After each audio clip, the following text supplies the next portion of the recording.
Welcome back to Outside Views, and today I want to talk about a political malaise, a creeping sense of rot that goes far deeper than any single government or scandal. The crisis of political legitimacy in Great Britain. And I'm talking about a fundamental breakdown in trust, a widespread feeling that the system itself is broken and that the people in power are either incompetent, dishonest, or simply not listening. And this isn't just about bad polls for a governing party. This is a structural vulnerability, and it has created a void that is now being rapidly filled by figures and parties that promise radical and often chaotic change. And this crisis is the direct bitter fruit of a decade-long period of austerity, political polarization, and crucially, the sustained economic and psychological damage wrought by Brexit. And the warnings are no longer abstract. They are coming from the most respected voices who have worked at the very heart of the British establishment, and they point to a dark and destabilizing future. And my personal view is that until the British political class confronts the economic lie at the heart of their current policy, the disastrous legacy of the 2016 referendum, this crisis of legitimacy will only deepen and invite further political extremism. And I know that Labour made a step in the right direction, but then definitely not going far enough. And one of the most potent recent articulation of this crisis comes from a man who literally presided over the political theatre of the past decade. John Bercow, the legendary former Speaker of the House of Commons. I know that you can be very split with your opinion about Bercow. But Bercow, a figure known for his forensic attention to parliamentary detail, is unequivocal in his assessment. And he states plainly that there's currently a crisis of political legitimacy in Great Britain. And this is a devastating indictment coming from someone who sat above the fray for years. And Bercow's analysis is simple. The two major traditional parties, Labour and the Conservatives, are both in crisis. And this has created a massive political vacuum. And into this vacuum steps Nigel Farage and his Reform UK party, who Bercow warns have intact chances of pushing the country further toward the radical right. Farage, according to the former speaker, has acted like a gigantic vacuum cleaner, hoovering up the lost votes of the disillusioned supporters of the two main parties. And why is he succeeding? Because his message, however simplistic and disingenuous, resonates with that central feeling of political betrayal. The political system is broken, the country is going downhill, and only he will reverse the decline. And the crisis is therefore not just one of policy, it is one of trust and authenticity. And voters are tired of being lied to, tired of being patronized, and tired of seeing their living standards flatline while the political class engages in endless self-serving drama. And they still don't realize they are still being lied at. But to understand the depth of this legitimacy crisis, you must first look at the economic reality that underpins it. The current situation, as described by Bercow, is grim. No growth, high debt, looming inflation, oppressive cost of living. And this is the backdrop against which all political decisions are now being made. The Labour government, despite its initial hopes, is severely constrained by its own self-imposed fiscal rules and the understandable skittishness of the financial markets, which would react extremely negatively to any new surge in state debt to fund investment. And this lack of room for maneuver means that immediate improvement is simply impossible, forcing the government to manage a difficult situation in the long term rather than being able to offer a quick fix. And even the real estate market, a traditional bastion of UK wealth, is very dampened, affected by high interest rates and the exodus of wealthy foreign residents from London, a direct consequence of the shift in the UK's global status post-Brexit. I talked about this in my video yesterday.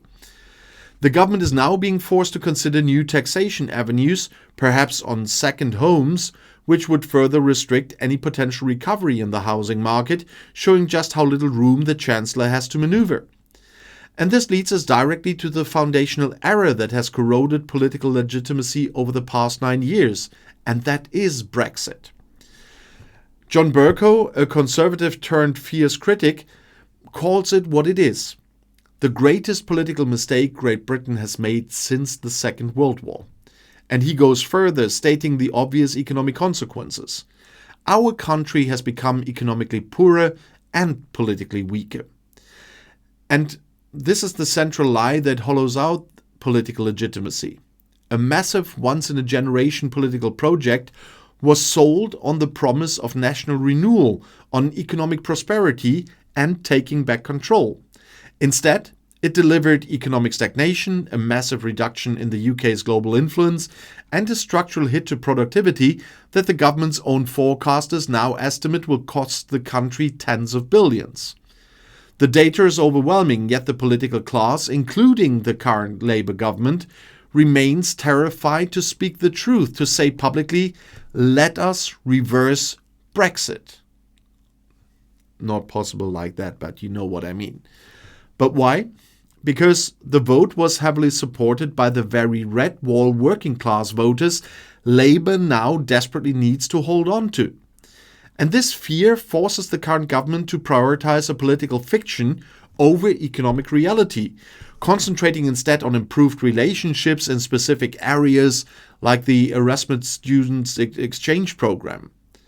And this is the ultimate betrayal of the legitimacy.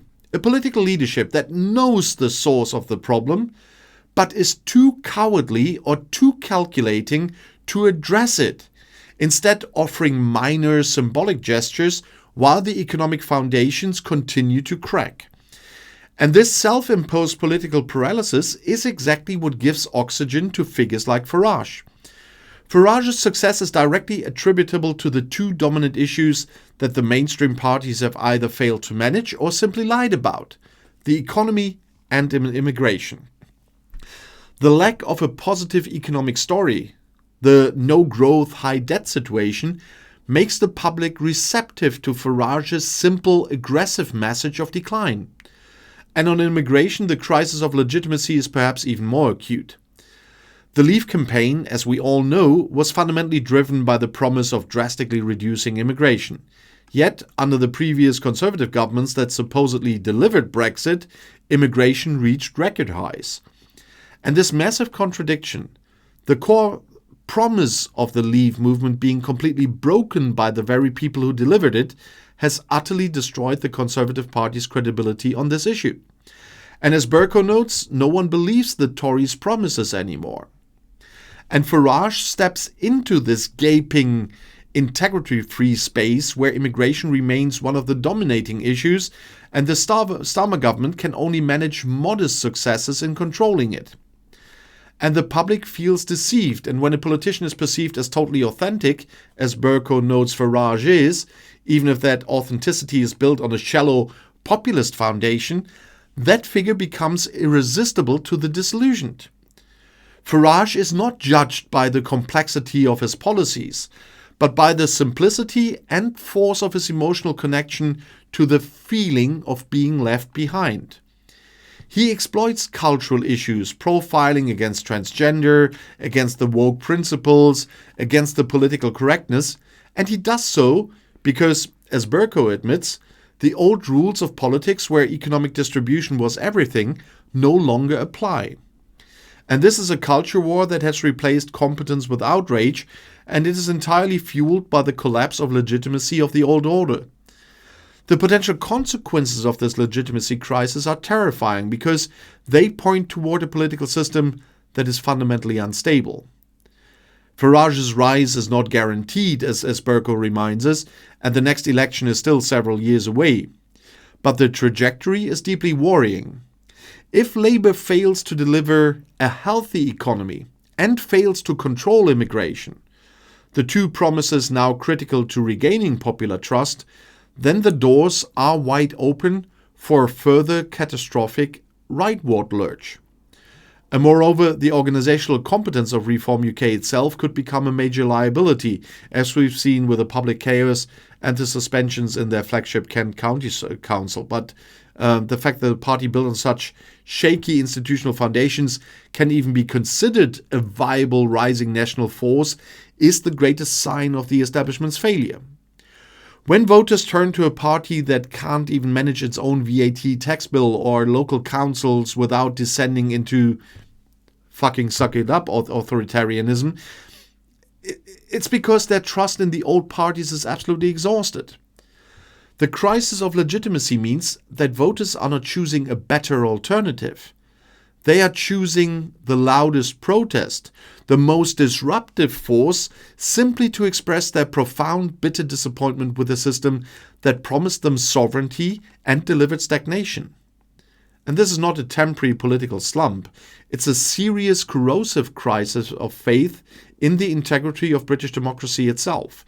And it is a crisis that I firmly believe will only be truly resolved when a courageous political figure finally steps up and tells the British people the necessary, painful truth about the economic hole they have dug themselves into. So thanks for watching, and if you want to see another video right now, the next one is right here in the end screen.